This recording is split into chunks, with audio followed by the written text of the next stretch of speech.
সড়কে হাতের নাগালে হাই ভোল্টেজ বিদ্যুতের লাইন, গাড়িতে হাই ভোল্টেজ বিদ্যুতের তার লেগে শর্ট সার্কিটের ঘটনা কাটিগড়ার ধলছড়ায়। বড় রকমের অগ্নিকাণ্ডের হাত থেকে বরাত জুড়ে রক্ষা পেলেন ধলছড়ার মানুষ। প্রতিবাদের সড়ক অবরোধে উত্তাল গোটা এলাকা। অবরোধস্থলে এসে তীব্র প্রত্যাহ্বানের মুখে পড়তে হয়েছে বিদ্যুতের বিভাগীয় আধিকারিকদের। পরিস্থিতি নিয়ন্ত্রণে ছুটে আসতে হয়েছে কাটিগড়া সার্কেল ম্যাজিস্ট্রেট এবং বড়খলা পুলিশকে।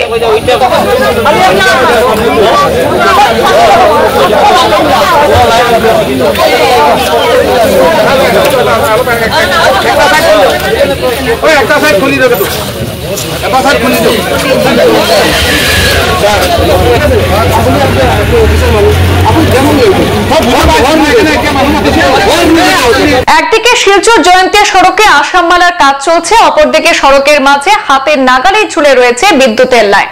ধলছড়া সৎসঙ্গ মন্দিরের পাশে রাস্তায় হাই ভোল্টেজ বিদ্যুতের তারে গাড়ি লেগে তার ছিঁড়ে গিয়ে প্রায় 50টি বাড়িতে শর্ট সার্কিট ঘটে। এতে বিভিন্ন বাড়ির ফ্রিজ সহ এসি এবং অন্যান্য ইলেকট্রনিক সামগ্রী বিনষ্ট হয়েছে। এতে ক্ষোভে ফেটে পড়েন এলাকার জনতা এবং প্রতিবাদে সড়ক অবরোধ করে বসেন। স্থানীয় ক্ষুব্ধ জনগণ আসামমালা প্রকল্পের অধীনে থাকা ঠিকাদারের গাফিলতিতে এই দুর্ঘটনা সৃষ্টি হওয়ার অভিযোগ এনে ক্ষতিপূরণের দাবি জানিয়ে পথ অবরোধে নামেন। এদিকে খবর পেয়ে বড়খলা থানার ওসি নীলকমল বড়ুয়া দলবল নিয়ে ঘটনাস্থলে ছুটে গিয়ে আন্দোলনকারীদেরকে সেখানে পরিস্থিতি সামাল দেওয়ার চেষ্টা করেন। আলোচনা করে দাবিগুলি মিটিয়ে দেওয়ার আশ্বাস দিলে সাময়িকভাবে আন্দোলন প্রত্যাহার হয়। তবে শুধু ধলছড়া এলাকায় হাতের নাগালে বিদ্যুৎ লাইন রয়েছে এমনটা নয়, গোটা সড়ক জুড়েই পড়ে আছে হাই ভোল্টেজ বিদ্যুতের লাইন। যথাসময়ে পদক্ষেপ গ্রহণ না করলে আরো বড় ধরনের দুর্ঘটনার আশঙ্কা রয়েছে। দুর্ঘটনার পর স্থানীয় কানাইলাল সূত্রধর তাদের ক্ষতিপূরণ চেয়ে ম্যাজিস্ট্রেট ইফতেখার হোসেন সহ জেলা প্রশাসনের আশু হস্তক্ষেপ কামনা করেছেন।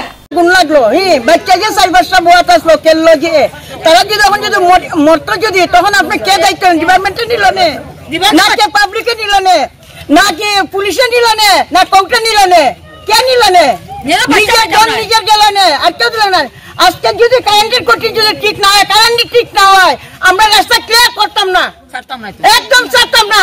উপর লেভেলের মানুষ দেখি আমরা উপরে যে যেইবড়ি গাড়ি যাক আজকে কারেন্টের কোটি ঠিক হইতো তারপরে দিয়ে লাইন ক্লিয়ার দেওয়া যায় না, লাইন ক্লিয়ার দেওয়া যায় না।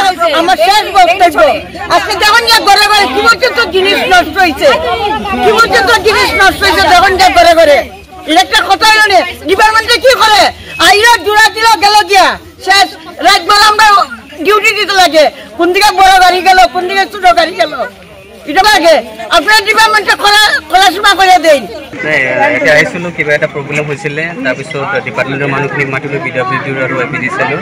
তেখেতসকলে ক'লে যে কালিৰ পৰা কামটো ষ্টাৰ্ট কৰিব, যিটো স্থায়ী সমাধান কৰিব লাগে, যি প্ৰব্লেম হৈ আছে কাৰেণ্টৰ ইলেক্ট্ৰিচিটিৰ এই বস্তুখিনি কালিৰ পৰা কাম আৰম্ভ বুলি কৈছে আৰু উইদিন 4-5 days তেখেতসকলে ঠিক ঠাক কৰি দিব বুলি কৈছে। গতিকে সেইখিনিয়ে আৰু যাতে মানুহখিনিৰ অসুবিধা নহয়, কিবা এটা ইয়াতে হ'লে আমাৰো হয় আৰু গতিকে এইটো যাতে ভালকে সমাধান কৰিব পাৰি ডিপাৰ্টমেণ্টৰ মানুহখিনি।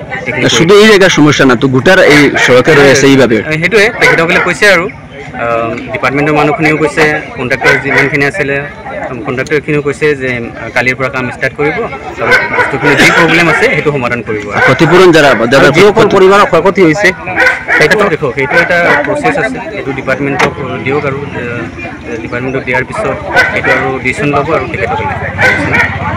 হঠাৎ দেখি আওয়াজ হয়েছে, আওয়াজ হওয়ার পর 22 মিটার থেকে মিটার একদম আগুন জ্বলতে আছে, দিলে পুরো ধোঁয়া ফটাফট। এখানে আমার ভাইয়ের আছে কি করে নাম এসিটা তো দিকে আগুন জ্বলে বাইরের দিকে।